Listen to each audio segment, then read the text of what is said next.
Hi guys, I'm here with daily use English speaking practice sentences. Except two or three persons, what else do you want? There is no harm in doing so.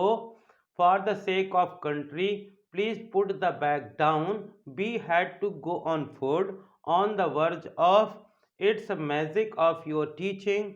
All the spoons were used.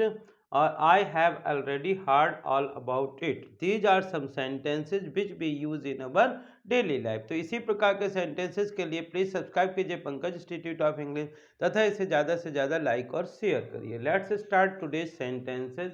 Accept two और three persons, दो या तीन व्यक्तियों को छोड़ करके।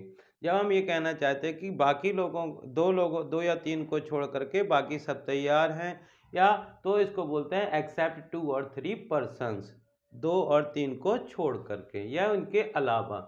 वाट else do you want, जब हम किसी को कुछ देते हैं और पूछना चाहते हैं कि आपको और क्या चाहिए, तो बोलते हैं what else do you want, आपको और क्या चाहिए। There is no harm in doing so, जब कुछ करते हुए यदि कुछ करने से कुछ नुकसान नहीं होता है तो हम इस प्रकार का सेंटेंस यूज करते हैं कि there is no harm in doing so, ऐसा करने में कोई नुकसान नहीं है। For the sake of country, जब किसी के खातिर किसी के लिए हम कुछ बताना चाहते हैं तो फॉर द सेक ऑफ, जैसे देश के लिए, for the sake of country, he has given his life for the sake of country, उसने अपना जीवन देश के खातिर दे दिया। Please put the bag down, जब कभी आप कोई हैवी बैग लेकर के कोई बात करते होते हैं और हम ये कहना चाहते हैं कि बैग को नीचे रख दो, तो बोलते हैं please put the bag down, please put the bag down.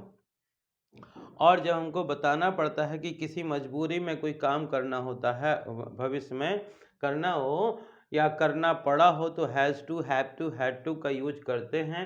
Past के लिए हैड टू का, जैसे we had to go on foot, हमें पैदल जाना पड़ा, हमें पैदल जाना पड़ा, तो इसको बोलेंगे we had to go on foot. On the verge of, जब कोई व्यक्ति किसी चीज़ के बिल्कुल करीब होता है तो हम इस प्रकार का यूज करते हैं on the verge of. On the verge of मतलब की कगार पर, की कगार पर, जैसे on the verge of success, सफलता की कगार पर। On the verge of death, मौत की कगार पर। In this way we can use it's a magic of your teaching, जब कभी कोई व्यक्ति, कोई स्टूडेंट किसी एग्जाम में सक्सेस होता है और वो अपना क्रेडिट जो है अपने टीचर को या को देना चाहता है और कहना चाहता है कि ये सब आपके पढ़ाई के कारण हुआ, it's a magic of your teaching, यह आपके पढ़ाने का जादू है। It's a magic of your teaching, यह आपके पढ़ाने का जादू है।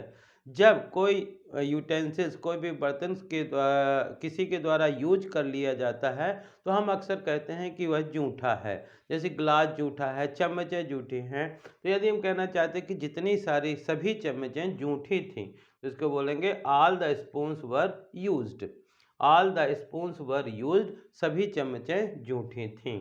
आई have already heard all about it, जब कोई व्यक्ति आपको बताता है कि मैं आपको एक नई जानकारी दे रहा हूँ और जैसे ही वो चीज़ को बताता है और आपने पहले से सुनी होती तो आप बोलते हैं I have already heard all about it, इन सब के बारे में मैंने पहले ही सुन रखा है या मैं सुन चुका हूँ, मैं सुना है, इस प्रकार से यूज कर सकते हैं। मैंने इसके बारे में पहले ही सुना है, आई have already heard all about it. So dear friends, these are some sentences which will help you to learn English. If you also practice these sentences by again and again, by reading, by writing, by listening, then you can use these sentences in your conversation. इसी प्रकार के sentences I hope कि आपको ये पसंद आए होंगे। यदि पसंद आए हो तो इन्हें ज़्यादा से ज़्यादा लाइक करिए, शेयर करिए, और यदि आप चैनल के लिए नए हैं तो प्लीज़ इसे सब्सक्राइब करिए, बेल आइकॉन को प्रेस करिए ताकि इस प्रकार की वीडियो जब भी अपलोड हों तो उनका नोटिफिकेशन आप तक पहुंच सके। Thank you for watching.